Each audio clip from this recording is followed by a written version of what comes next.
그리스도인으로서 사는 것은 쉬운 것이 아니다. 토조 목사의 설교입니다. 그리스도인으로서 연륜이 깊어지고 또 더 높은 경지에 오르게 되면 우리는 가는 길에 더 큰 어려움이 있을 것이며 우리 영혼의 원수에게서 더 많은 대적을 받게 되리라고 예측할 수 있습니다. 이 점을 피할 수 없는 인생의 사실로 그리스도인에게 가르치는 일은 드물지만 모든 경험 많은 그리스도인들이 알고 있는 것과 같이 이는 정말 분명한 사실입니다. 이것을 다루는 방법을 우리가 혹 배우지 못한다면 넘어지게 되고 결국 타락하게 될 수도 있습니다.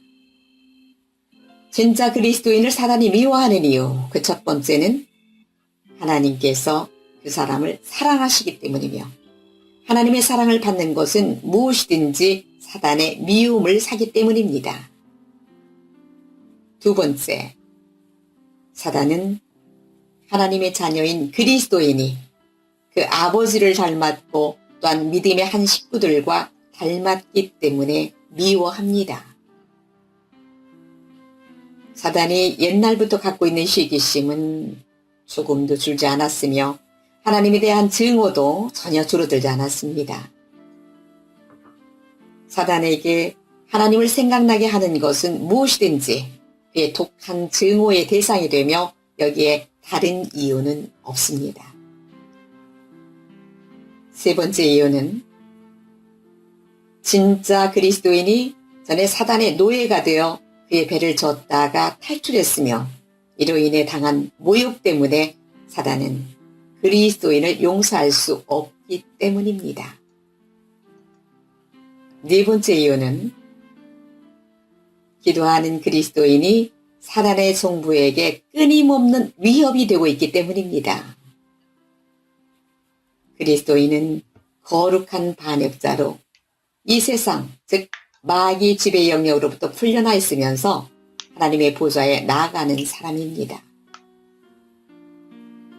사단은 어느 쪽에서 자기에게 위험이 닥칠지 도무지 알 길이 없습니다.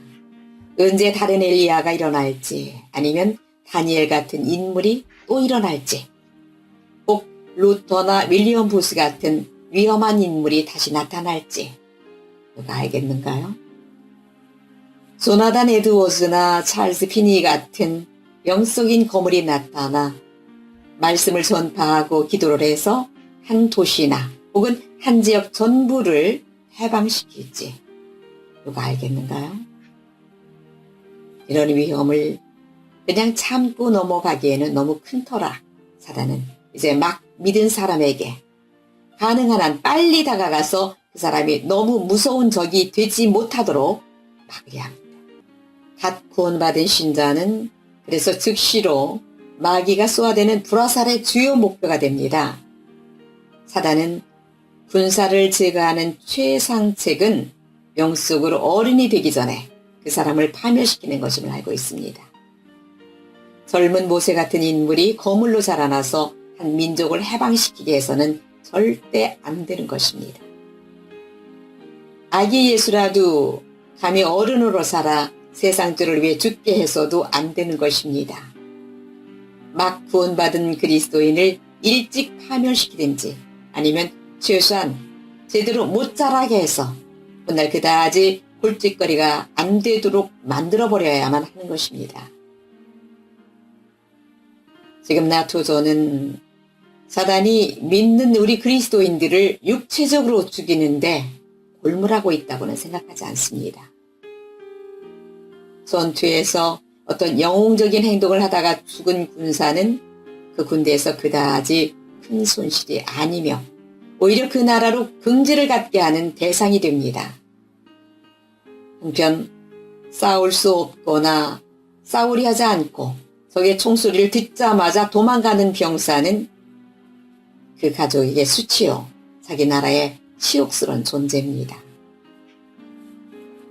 그러므로 믿음을 지키다가 자기 목숨을 잃은 그리스도인이 이 땅에 있는 의의 군대에게 막심한 손실이 되는 것이 아니며 마귀에게 승리를 안기는 것도 결코 아닙니다. 사단은 영적 전투에서 신자를 패배케 하려 합니다. 그러나 믿는다고 고백하는 신자들의 부대원 전부가 너무 겁이 많아서 싸우지 못하고 너무 잘난 체 하느라고 부끄럼도 모른다면 이것을 보는 원수는 활심의 미소를 짓게 될 것이 틀림없습니다. 또 이로 인해 그리스도의 교회 전체가 부끄러워 얼굴을 붉히게 될 것입니다.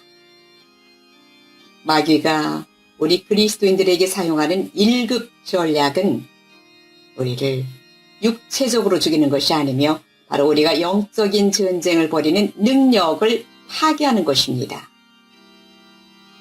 그러므로 죽음을 너무 두려워하지 맙시다.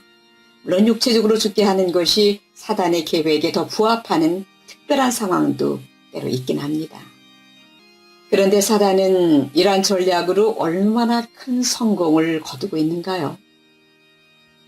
오늘날 보통의 그리스도인은 조금도 해로운 존재가 못 되는 것입니다. 그런데 이것을 아는 이가 없습니다. 요즘의 그리스도인은 전사의 갑옷을 입고 있지만 조금도 남 앞에 나서기를 꺼려하는 어린아이입니다. 또 날개가 있지만 높이 나를 수 없는 병든 독수리 새끼입니다. 그는 지쳐버린 나그네며 여행을 포기하고 창백한 미소를 머금고 앉아서 전에 길을 가다 꺾은 꽃향기를 맡으며 낙을 삼으려 애쓰고 있을 뿐입니다. 이런 사람들에게 사단의 손길이 닿고야 말았습니다. 사단은 일찌감치 이런 사람들에게 다가갔습니다. 그릇된 가르침이나 부족한 가르침을 받게 하거나 아니면 타락한 교회로 인해 엄청난 좌절을 맛보게 함으로써 사단은 믿는 자들의 결심을 약하게 하고 믿음을 어중간하게 만들어버리고 공을 세우려는 본래의 충동을 부채질하는 데도 성공했습니다. 이제 그리스도인들은 종교기관을 유지하며 그저 재정적으로 기하는 통계 숫자와 다를 바 없게 되었습니다. 숫자적 능력 말고는 새 힘을 전혀 발휘하지 못하고 있다는 뜻입니다. 그리고 얼마나 많은 목사들이 이런 영적인 소장품들로 가득한 혹은 좌석에 4분의 1만 차 있는 교회를 무슨 박물관인 양 여기고 자기는 그 박물관장 노릇하는 것으로 만족하고 있는지도 모릅니다. 믿으면 믿을수록 더 힘들어지는 면도 있습니다. 사단이 간미된 신자들을 대적한다면 그리스도 안에서 더 차원 높은 삶을 살려고 매진하는 그리스도인들에 대해서는 그 대적함이 훨씬 더 맹렬합니다. 많은 사람들이 생각하듯 성령 충만한 삶은 평안하고 잔잔한 즐거움이 있는 삶이 아닙니다. 그와 정반대이기 십상입니다. 이쪽에서 보면 성령 충만한 삶은 강도가 들끓는 숲을 지나가는 나그네 길입니다. 또 저쪽에서 보면 마귀와의 무서운 전투입니다. 항상 투쟁이 있고 때로는 우리 자신의 본성과 열띤 공방전을 벌이기도 합니다. 우리 본성에는 공경로가 하도 복잡해서 적이 어디 있는지 찾아낸다거나 또는 어떤 충동이 성령으로부터 온 것인지 육에서 온 것인지 안다는 것이 거의 불가능합니다. 만일 우리가 승리하신 그리스도의 길을 가기만 하면 완전한 승리가 우리 것이 되지만 지금 우리가 살펴보고 있는 것은 그 점이 아닙니다. 여기서 말하고 있는 나의 요지는 만일 우리가 이런 싸움을 피하고 싶다면 그저 물러나서 오늘날 받아들여지고 있는 허약한 그리스도인의 삶을 정상적인 것으로 받아들이면 됩니다. 사단이 원하는 게 바로 이것입니다. 이렇게 하면 우리의 능력은 땅에 처박히고 성장은 저해되고 우리는 어둠의 왕국에게 아무 해도 없는 존재로 전락하게 됩니다. 타협하면 모든 압력이 사라지게 됩니다. 사단은 싸움을 그만둔 사람을 괴롭히지 않을 것입니다.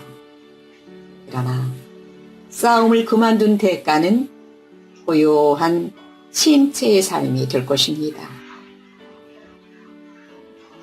영원한 아들인 우리가 그러한 삶을 살 수는 없지 않은가요?